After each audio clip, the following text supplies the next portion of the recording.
MLA को खुली छूट देंगे आप सरकारी जमीनों के ऊपर कब्जा ये करें। फॉरेस्ट लैंड के ऊपर कब्जा इन लोगों ने किया हुआ है। गैर कानूनी क्रशर बंद करो। बीजेपी के विधायकों की सरकारी जमीनें खाली करवाओ, खाली करवाओ, खाली कराओ। बीजेपी के सरकार विधायकों की सरकारी जमीनें खाली कराओ, खाली कराओ, खाली कराओ। गरीबों की जाति करना बंद करो, बंद करो, बंद करो। जिस तरीके से गरीब आदमी के ऊपर जुल्म किया जा रहा है, जोर जबरदस्ती की जा रही है। अभी यहाँ धनीराम नाम के एक व्यक्ति हैं जो करला की तरफ रहते हैं और उन्होंने एक छोटा सा खोखा बनाया हुआ था, उसको उखाड़ के फेंक दिया गया। ये कहा गया कि ये सरकारी ज़मीन के ऊपर है और आपका कोई अधिकार नहीं बनता है कि आप सरकारी ज़मीन के ऊपर अपना खोखा लगाओ और अपने परिवार के लिए रोटी कमाओ। सारा खोखा तोड़ दिया गया और जो सामान था उसको भी पूरे तरीके से बर्बाद कर दिया गया। इसी तरीके से अलग अलग जगहों पे जाकर गरीब लोगों के खोखे तोड़े जा रहे हैं, दुकानें तोड़ी जा रही हैं। हमने देखा कि पंचायरी लांदर की तरफ यही हाल है, रामनगर की तरफ ये हाल है, उधमपुर में ये हाल है। गरीब लोगों के ऊपर जुल्म किया जा रहा है और जो बड़े बड़े व्यापारी हैं, जो बड़े बड़े पेट वाले हैं, जो बड़े बड़े सरमाएदार हैं, उनको खुली छूट दी जा रही है। एक मिली भगत से एक माफिया जो यहां काम कर रहा है, जो सिर्फ और सिर्फ गरीबों के पेट के ऊपर लात मार रहा है। भारतीय जनता पार्टी के नेताओं ने जो गैर कानूनी कब्जे किए हैं उसको क्यों नहीं हटाया जाता अभी तक? पत्नी टॉप में कब्जे किए बीजेपी के लोगों ने, गैर कानूनी स्ट्रक्चर्स बनाए हुए हैं।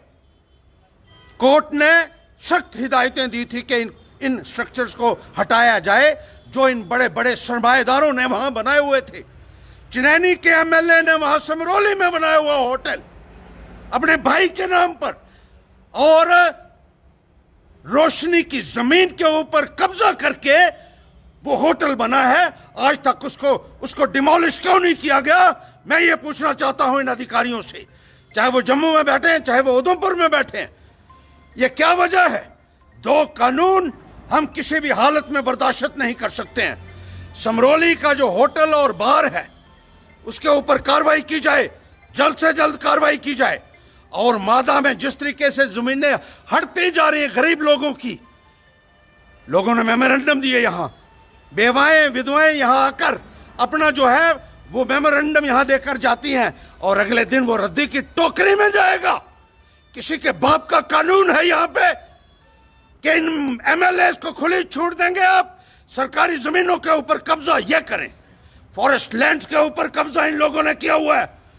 गैर कानूनी क्रशर, गैर कानूनी लुक के प्लांट इन लोगों ने लगाकर यहां सरकारी संपत्तियों को लूटा जा रहा है और उनको शह देने वाले अफसर भी नहीं बचेंगे। याद रखिएगा, जो अफसर इन भ्रष्ट नेताओं को संरक्षण देगा उसका जो हश्र होगा उसका शायद उसे अंदाजा नहीं है अभी तक। इनके खिलाफ कार्रवाई कीजिए। सबसे पहले जो एमएलए हैं, जो मंत्री रहे हैं, जहां जहां भी उन्होंने गैर कानूनी कब्जा किया हुआ है उसके ऊपर फौरन से पेशतर कार्रवाई होनी चाहिए।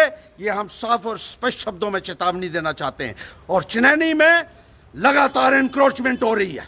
चिनैनी कॉन्स्टिट्यूंसी में जितनी जमीनों के ऊपर कब्जा हुआ है गैर कानूनी तरीके से, मैं इस एसडीएम को भी कहना चाहता हूं, डीसी महोदय से भी कहना चाहता हूं, एडिशनल डीसी से भी कहना चाहता हूं, और सेक्रेटेरिएट में जो लोग बैठे हुए हैं जिनकी मिली भगत है इनके साथ, बेईमानों के साथ, उनको भी मेरी ये चेतावनी है कि भ्रष्टाचारियों को हर्षदेव किसी भी कीमत पर बख्शेगा नहीं। और गरीब आदमी के ऊपर बुलडोजर चलाने वाले, याद रखिए आपका हश्र भी बहुत बुरा होगा। गरीब आदमी के पेट के ऊपर आप लात मारते हैं ना, आपके पीठ के ऊपर ऐसी लात पड़ेगी कि आप ताज जिंदगी ऊपर वाला मारेगा और कानून का सहारा हम भी लेंगे। आपकी कमर सीधी नहीं होगी। और इसी तरीके से मैं कहना चाहता हूं कि जो प्लान बने हैं ब्लॉक्स में, उसमें भी एमएलए ने इतनी दखल अंदाजी करके जो ग्राम सभा के प्लान थे उनको गैर कानूनी तरीके से बदला गया है। यह कानून के विपरीत है। जब तक ग्राम सभा नहीं हो जाती है और ग्राम सभा में जो रेजोल्यूशन पड़ता है that is final in accordance with law, ये मैं सिखा दूं इन अधिकारियों को भी जिन अफसरों को समझ नहीं आती है कानून की, मैं उनको भी समझा दूं कि ग्राम सभा का प्लान आप बदल नहीं सकते हैं। अगर बदलेंगे तो आप भी कानूनी तौर पर गुनहगार होंगे और आपको भी जवाब इस संदर्भ में देना पड़ेगा। और बिजली के बिल जिस तरीके से गांव में लोगों के आ रहे हैं, मोटे मोटे बिल, जब वो 1000 2000 का बिल जमा करवा देते हैं तो 20,000 का और निकाला जाता है। और ये सिर्फ गरीब लोगों के साथ किया जा रहा है। ये एक बहुत बड़ा अन्याय है। गरीब के साथ जुल्म हम किसी भी कीमत पर बर्दाश्त नहीं करेंगे। ये बात कान खोल के सारे अधिकारीगण भी सुन लें और ये एमएलए महोदय भी सुन लें, जो खुद तो जमीनों के ऊपर कब्जा कर रहे हैं लगातार, और जिनको सीडीएफ के करोड़ों रुपए मिले हुए हैं, लेकिन 5-5, 6-6 लाख रुपया जो पंचायत का आता है, जो ग्राम सभा को फैसला करना है, जो गरीब लोगों को फैसला करना है, उसमें भी अगर एमएलए जो है दखलंदाजी करेंगे तो एमएलए को भी मैं कटघरे में खड़ा करूंगा। ये बात याद रखिएगा।